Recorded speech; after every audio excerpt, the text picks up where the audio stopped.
नमस्कार मित्रों, astro talkies में आप सभी का स्वागत है। अपनी श्रृंखला को आगे बढ़ाने का समय है और आज जो हमारा एपिसोड है वह कन्या राशि के चित्रा नक्षत्र के द्वितीय चरण को लेकर के है।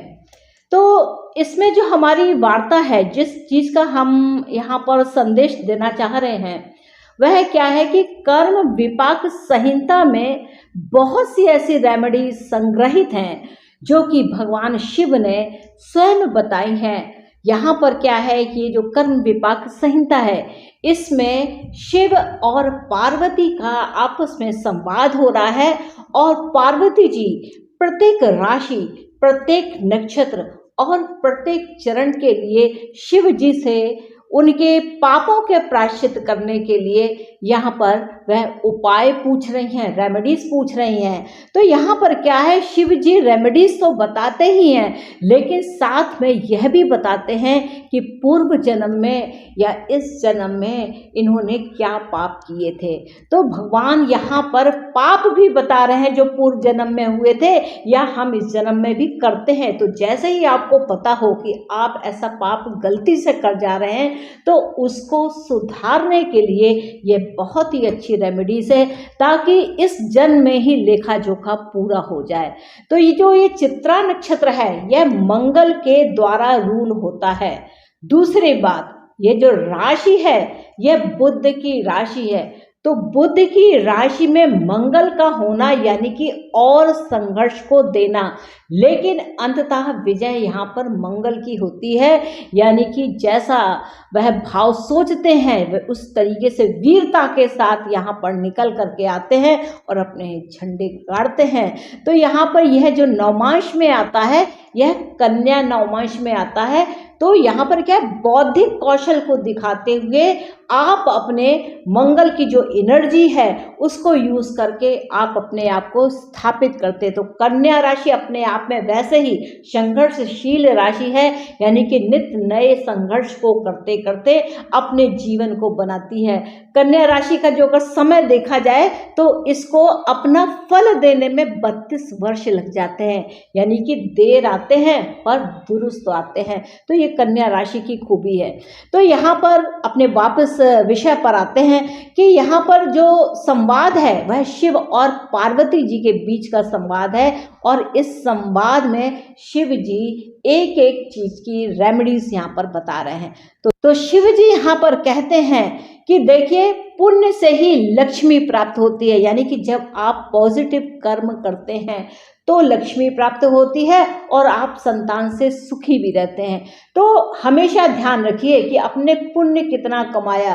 तो इस बात पर ध्यान दीजिए कि आप पुण्य के काम जो दिल से हो रहे हैं, जो हृदय से हो रहे हैं, जो जिसमें बाहर पूरा बनावटीपन नहीं है, नकलीपन नहीं है, तो उस पुण्य को करने से लक्ष्मी की प्राप्ति होती है और अच्छी संतान की भी प्राप्ति होती है। साथ ही सभी प्रकार के रोग दूर होते हैं। अगर आपको लगे आपकी यह राशि है, चित्रा नक्षत्र है, उसका पद 2 है, यानी कि आपकी जो राशि है वह कन्या राशि होकर के चित्रा नक्षत्र से संबंध रखती है और पदा 2 से संबंध रखती है। आपकी चंद्र राशि कन्या राशि हो और चित्रा नक्षत्र हो, द्वितीय पद हो, आपका कोई भी ग्रह, चाहे सूर्य हो, चाहे मंगल हो, चाहे बुध हो, चाहे शनि हो या राहु केतु ही क्यों ना हो, अगर चित्रा नक्षत्र के द्वितीय पद से होकर के जाते हैं तो यहाँ पर यह रेमेडीज आपके लिए है। तो यहाँ पर ध्यान देना कि क्या आपको कैसे पता होगा कि आप के जीवन में पुण्य का फल मिल रहा है या आपको पाप का फल मिल रहा है। अगर आपके जीवन में लक्ष्मी सही जगह है, यानी कि जितना आपको जीवन में खर्च चाहिए बिना किसी से मांगे उसमें आपका काम चल जाता है, तो लक्ष्मी की कृपा आपके ऊपर है। आपकी संतान बहुत अच्छी है, आपका कहा मानती है, अच्छे गुणों से युक्त है और साथ ही आप रोग मुक्त हैं। तो यह जो आपने पूर्व जन्म के आपके कर्म हैं वह काफी पुण्य फल देने वाले हैं। लेकिन अगर आपके पास लक्ष्मी की कृपा नहीं है, आप संतान के कारण पीड़ित हैं, आप आपके शरीर में, आपके परिवार में कोई ना कोई रोग व्याधा बनी ही रहती है और कन्या राशि से संबंध है किसी भी ग्रह का, तो यहाँ पर इसमें बताई गई जो रेमेडीज है वह आपके लिए यहाँ पर काम करेंगी। तो भगवान कहते हैं कि पुण्य से ही लक्ष्मी मिलती है, काया रोग मुक्त होती है और सभी प्रकार के संतति की प्राप्ति होती है। तो यहाँ पर जो शिव जी हैं वह कथा बताते हैं, कहते हैं कि मध्य देश में सरयू नदी के तट पर, दक्षिणी तट पर एक कालिका नाम की सुंदरपुरी में एक ब्राह्मण रहता था। अब उस उत्तमपुरी में रहते हुए वह, उत्तम नगर में तो रह रहा है लेकिन वह काम निंदा वाले कर रहा है, जैसे वैश्यागमन कर रहा है, पर स्त्री के साथ संसर्ग कर रहा है। तो ऐसे में क्या है, उसके जो पाप के जो गठरी है वह बढ़ती जा रही है। यानी कि आप इतने अच्छे नगर में, इतने पुण्य नगर में रह रहे हैं, फिर भी आप गलत काम कर रहे हैं और ऊपर से आप ब्राह्मण हो करके, आप अपने ब्राह्मण का कर्म ना करके आप ऐसे राक्षस वाले या निंदनीय कार्य को करने में लगे हुए हैं। वह सदा ही क्या करता था, मद्यपान करता था और बिना मद्यपान के उसको नींद नहीं आती थी। और जो उसकी पत्नी थी, उस ब्राह्मण की जो पत्नी थी वह बहुत ही अच्छी थी, वह पति की सेवा में, आपने देखा किसी किसी घर में क्या होता है, पति कुछ भी करके आए लेकिन उसकी जो पत्नी है वह बिल्कुल यस सर की तरह उसके साथ रहती है।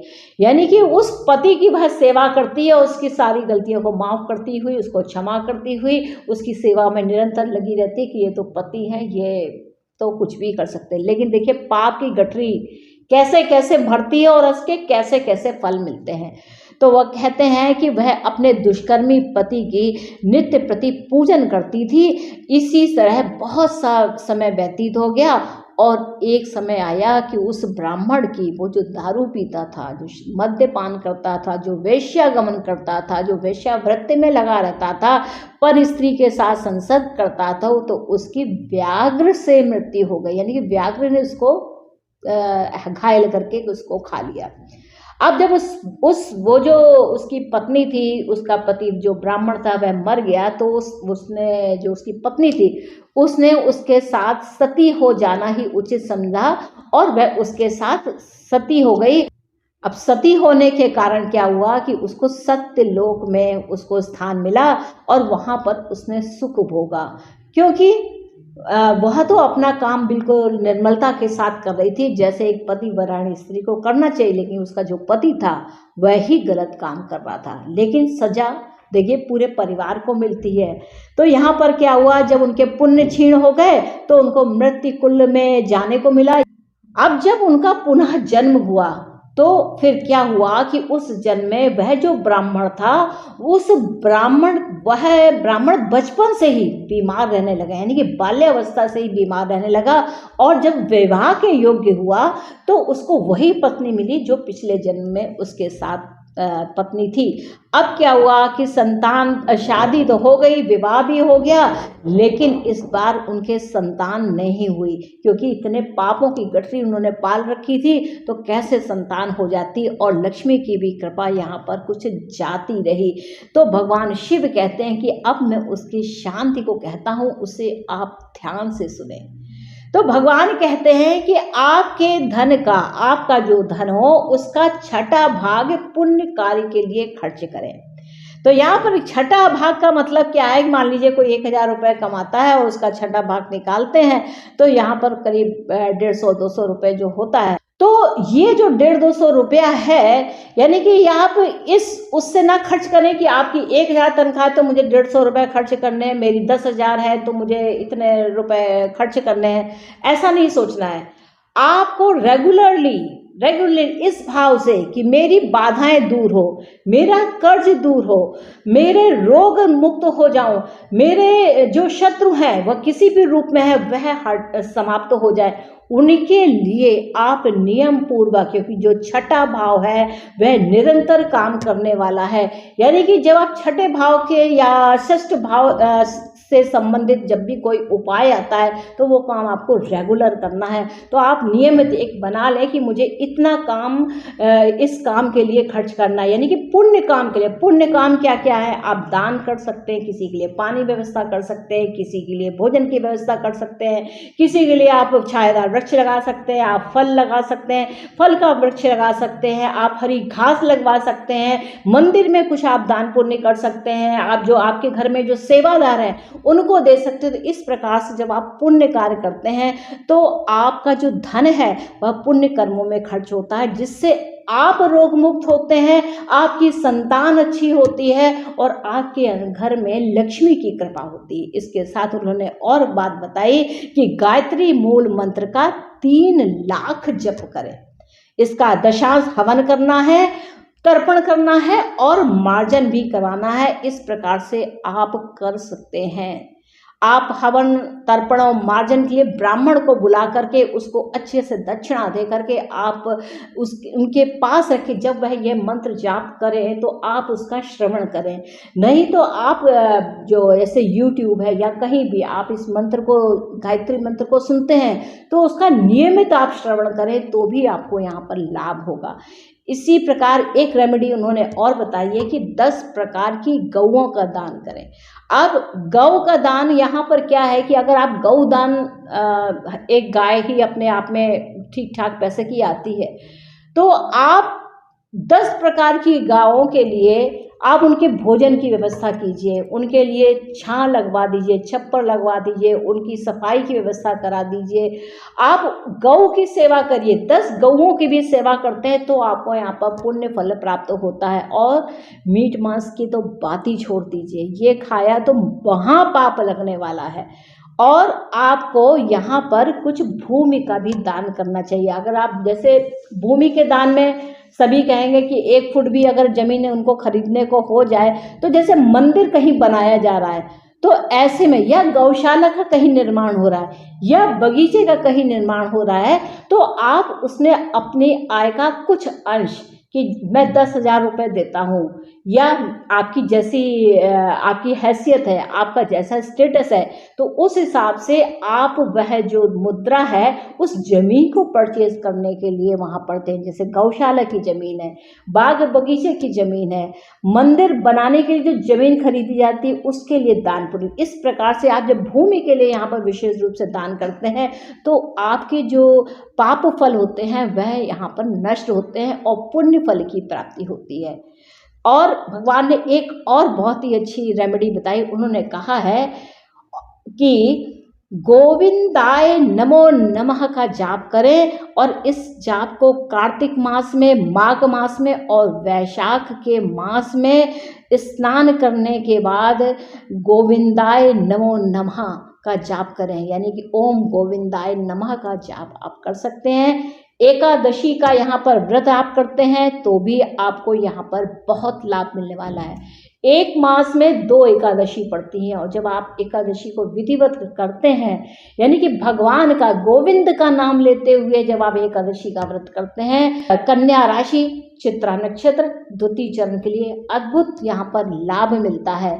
तो ऐसा करें, और भगवान के लिए 100 भोजपत्र पर आप कहीं पर दान करें। तो वहाँ तो कहा गया है कि 100 भोजपत्र पर ओम